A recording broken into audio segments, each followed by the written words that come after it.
1. April 10th, A. Liber 71, The Voice of the Silence, the commentary by Frater O.M., 7th degree equals 4th house, and that's, of course, Aleister Crowley. So we continue with the commentary on chapter 1 with verse 60. A warning against any impurity in the original aspiration of the disciple. By impurity is meant, and should always be meant, the mingling as opposed to the combination of two things. Do one thing at a time. This is particularly necessary in the matter of the aspiration. For if the aspiration be in any way impure, it means divergence in the will itself. And this is will's one fatal flaw. It will, however, be understood that aspiration constantly changes and develops with progress. The beginner can see only a certain distance. Just so, with our first telescopes, we observed many new stars, and each improvement in the instrument we have discovered more. The second and more obvious meaning of the verse preaches the practice of yama, niyama, before serious practice is started. And this in actual life means map out your career as well as you can. Decide to do so many hours work a day in such conditions as may be possible.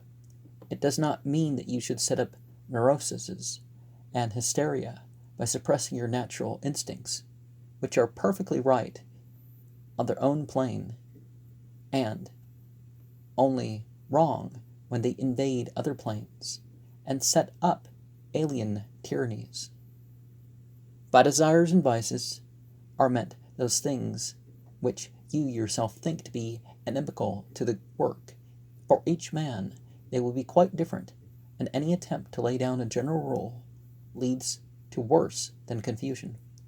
It is merely a repetition of verse 61 here in verse 62 in different language. But remember, the word of sin is restriction. Do what thou wilt shall be the whole of the law. This again commands the stilling of thoughts. The previous verses referred rather to emotions, which are the great stagnant pools on which the mosquito thought breeds. Emotions are objectionable, as they represent an invasion of the mental plane by sensory or moral impressions. This verse refers to a meditation practice somewhat similar to those described in Liber 831. See the Equinox, also Book 4, Part 3, Appendix 7. Remember Lot's wife. Remember Lot's wife. It is a division of will to dwell in the past, but one's past experiences must be built into one's pyramid as one advances. Layer by layer, one must also remark that this verse only applies to those who have not yet come to co-reconcile past, present, and future. Every incarnation is a veil of Isis. This verse must be not taken in its literal sense. Hunger is not conquered by starvation. One's attitude to all the necessities which the traditions of earthly life involve should be to rule them, neither by mortification nor by indulgence. In order to do the work, you must keep in proper physical and mental condition, be sane. Asceticism always excites the mind, and the object of the disciple is to calm it. However, ascetic originally meant athletic, and it has only acquired its modern meaning on account of the corruptions that crept into the practices used by those in training. The prohibitions, relatively valuable, were exalted into general rules. To break training is not a sin for anyone who is not in training. Incidentally, it takes all sorts to make a world. Imagine the stupidity of a universe full of arhants. All work and no play makes Jack a dull boy. The English is here ambiguous and obscure, but the meaning is that it is important to achieve the great work while you have youth and energy. And verse 69 repeats this in clearer language. Compare the remark of Christ. Except ye become as a little children, each shall in no wise enter into the kingdom of heaven. And also, ye must be born again. It also refers to the overcoming of shame and of the sense of sin. If you think the temple of the Holy Ghost to be a pigsty, it is certainly improper to perform therein the Mass of the Grail. Therefore purify and consecrate yourselves, and then, kings and priests unto God, perform ye the miracle of the one substance. Here is written also the mystery of Harpocrates, one that has become the unconscious of Jung, the Thelemic, our divine child, our dwarf self. The holy guardian angel is already aspiring to union with the disciple, even before his aspiration is formulated in the latter. The uniting of the disciple with his angel depends on the former. The latter is always at hand. Akashic heights, the dwelling place of Nuit. This is an obscure verse. It implies that the qualities of fire and serpent commingle to reach the second stage. There is evidently a verse missing, or rather omitted, as may be understood by the row of dots. This presumably refers to the third stage. This third stage may be found by the discerning in Liber 831. The practice indicated in verse 74 is described in most books upon the tattvas, the orifices of the face being covered with the fingers. The senses take on a new shape. It is not sufficient to get rid temporarily of one's obstacles. One must seek out their roots and destroy them so that they can never rise again. This involves a very deep psychological investigation as a preliminary, but the whole matter is one between the self and its modifications, not all between the instrument and its gates. To kill out the sense of sight is not achieved by removing the eyes. This mistake has done more to obscure the path than any other, and has been responsible for endless misery. This is the usual instruction once more, but going further, it intimates that the internal image, our reality of the object, must be destroyed, as well as the outer image and the ideal image. Dharana has been explained thoroughly in Book 4. It would be a mistake to attach more than a poetic meaning to these remarks upon the sacred three, but ego, non-ego, and that which is foreign from their wedding are here referred to. There are the two triangles of especial importance to mystics. One is the equilateral, and the other that familiar to the past master in craft masonry. The last sentence in the text refers to the seeds of fire, the ace of wands, the lion serpent, the dwarf self, the winged egg, etc., etc.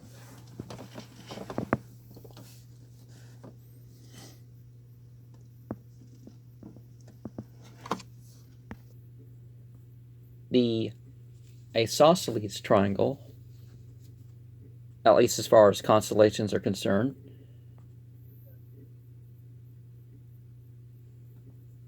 is given a female symbolism, and the equilateral triangle is given a male symbolism.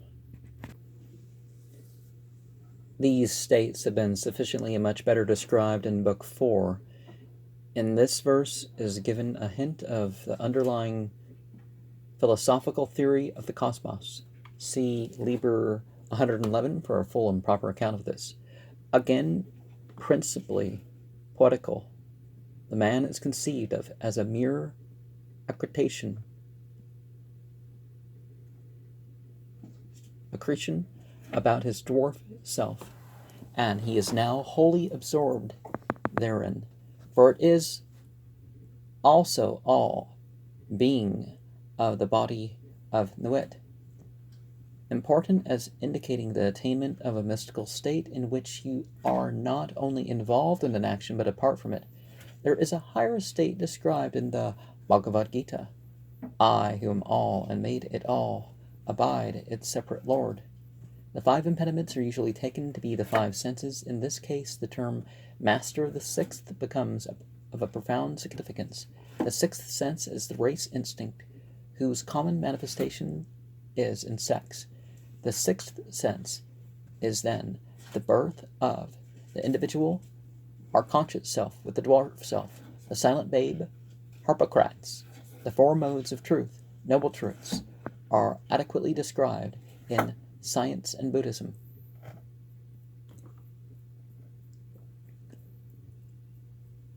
The reference to the Maras king confuses the 2nd truth with the 3rd. The 3rd truth is a mere corollary of the 2nd, and the 4th a grammar of the 3rd. This account, the Samadhi, is very incongruous. Throughout the whole treatise, Hindu ideas are painfully mixed with Buddhists, and the introduction of the 4 Noble Truths comes very strangely as the precursor of verses 88 and 89. This is a pure peroration and clearly involves an egocentric metaphysic. The style of the whole treatise is characteristically occidental, and so fragment 2, 2 paths. Well, it's very hard to distinguish Buddhism, really, because when they came up with this term Hinduism, why is Buddhism and Jainism the only ones listed as separate? And this begins with the word and, rather as if it were a sequel, the voice of the silence.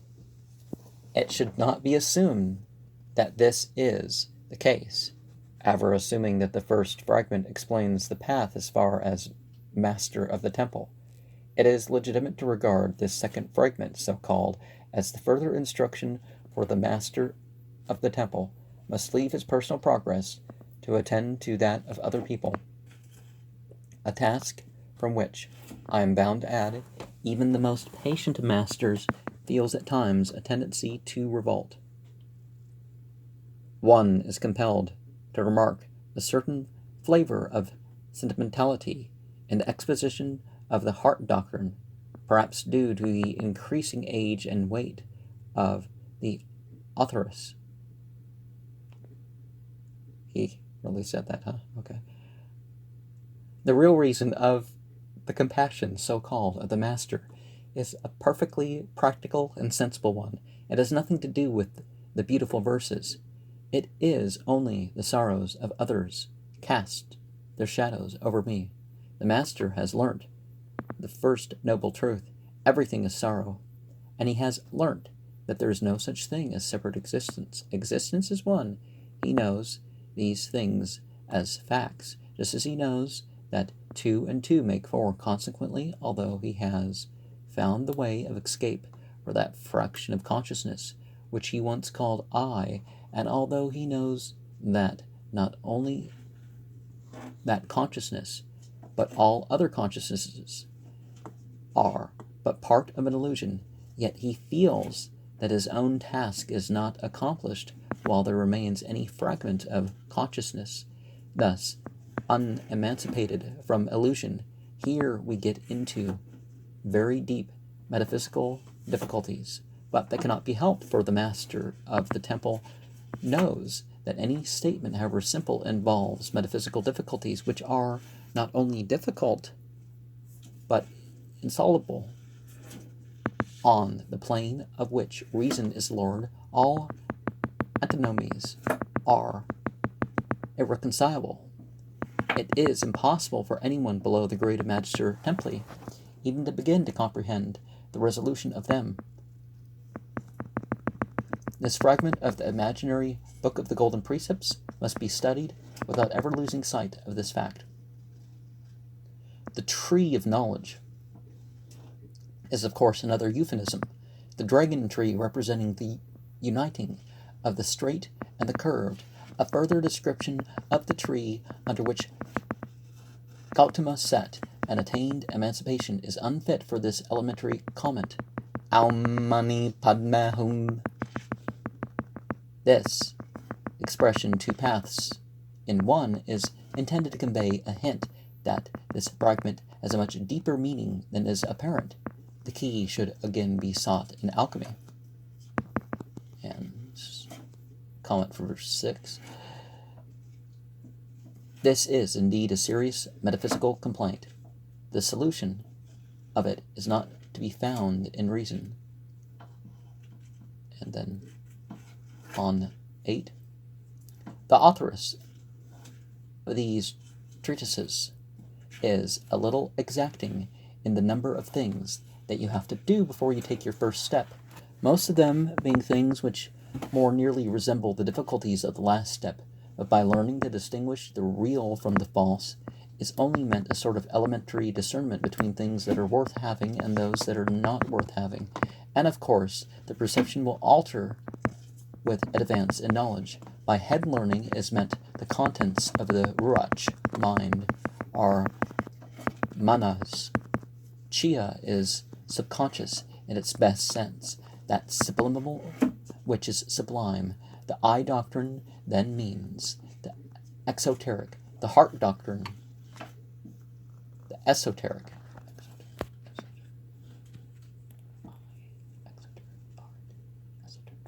Of course, in a more secret doctrine still, there is an eye doctrine which transcends the heart doctrine, as that transcends this lesser eye doctrine.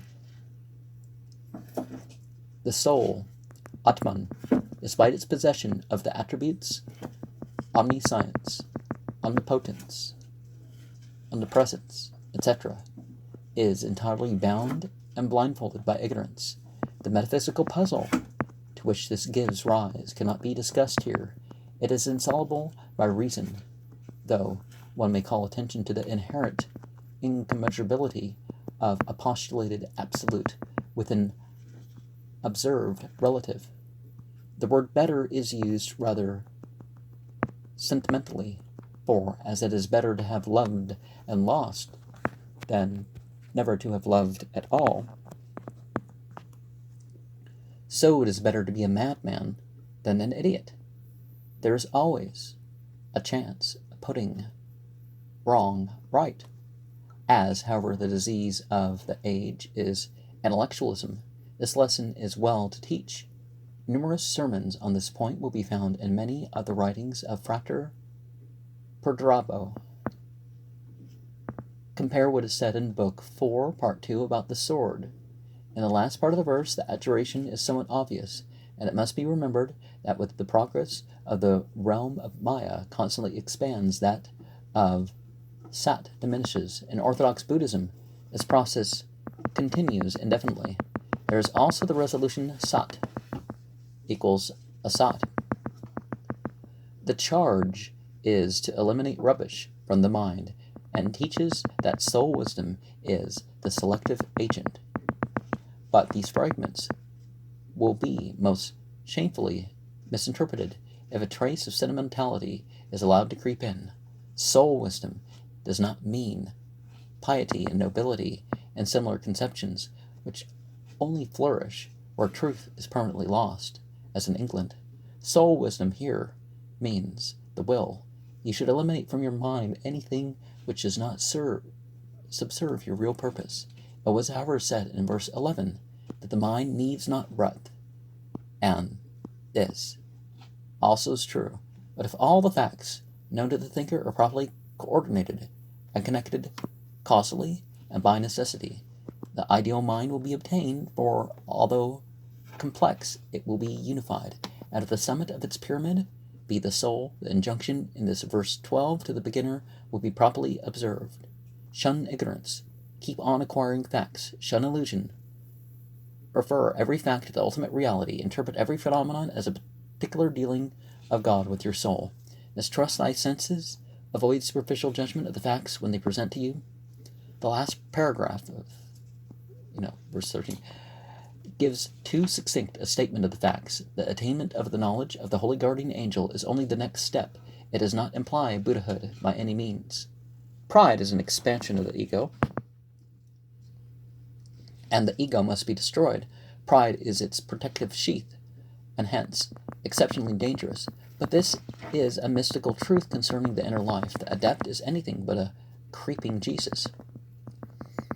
Develops this, but this treatise, being for beginners as well as for the more advanced, a sensible commonplace reason is given for avoiding pride, in that it defeats its own subject. Continues the subject, but adds further word to discriminate from da'at, knowledge, in favor of bina, understanding. 17 explains the heart doctrine as a process of continual elimination, which refers both to the aspirants and to the thoughts. The subject of elimination is here further developed. The favorite Eastern image of the wheel of the good law is difficult to Western minds, and the whole metaphor appears to us somewhat confused. Amrita means not only immortality, but it is the technical name of the divine force which descends upon man, but which is burnt up by his tendencies, by the forces which make him what he is. It is also certain elixir, which is the menstruum of Harpocrates. Amrita here is best interpreted thus, for it is in opposition to Maya. To interpret illusion is to make confusion more confused. Here begins an instruction against asceticism, which has always been the stumbling block most dreaded by the wise. Christ said that John the Baptist came, neither eating nor drinking, and the people called him mad. He himself came eating and drinking, and they called him a gluttonous man and a wine-bibber, a friend to publicans and sinners. The adept does what he likes, or rather what he wills, and allows nothing to interfere with it. But because he is ascetic in the sense that he has no appetite for the stale stupidities which fools call pleasure, people expect him to refuse things, both natural and necessary. Some people are so hypocritical that they claim their dislikes as virtue, and so the poor, weedy, unhealthy degenerate, who cannot smoke because his heart is out of order, and cannot drink because his brain is too weak to stand it, or perhaps because his doctor has forbidden him to do either for the next 2 years, the man who is afraid of life, afraid to do anything lest some result should follow, is acclaimed as the best and greatest of mankind. It is very amusing in England to watch the snobbishness, particularly of the middle classes, and their absurd aping of their betters, while the cream of the jest is that the morality to which the middle classes cling does not exist in good society. Those who have master souls refuse to be bound by anything but their own wills. They may refrain from certain actions because their main purpose would be interfered with, just as a man refrains from smoking if he is training for a boat race. And those in whose cunning is stronger than self-respect sometimes dupe the populace by ostentatiously refraining from certain actions while, however, they perform them in private. Especially of recent years, some adepts have thought it wise either to refrain or to pretend to refrain from various things in order to increase their affluence. This is a great folly. What is most necessary to demonstrate is that the adept is not less, but more than a man. It is better to hit your enemy and be falsely accused of malice than to refrain from hitting him and be falsely accused of cowardice.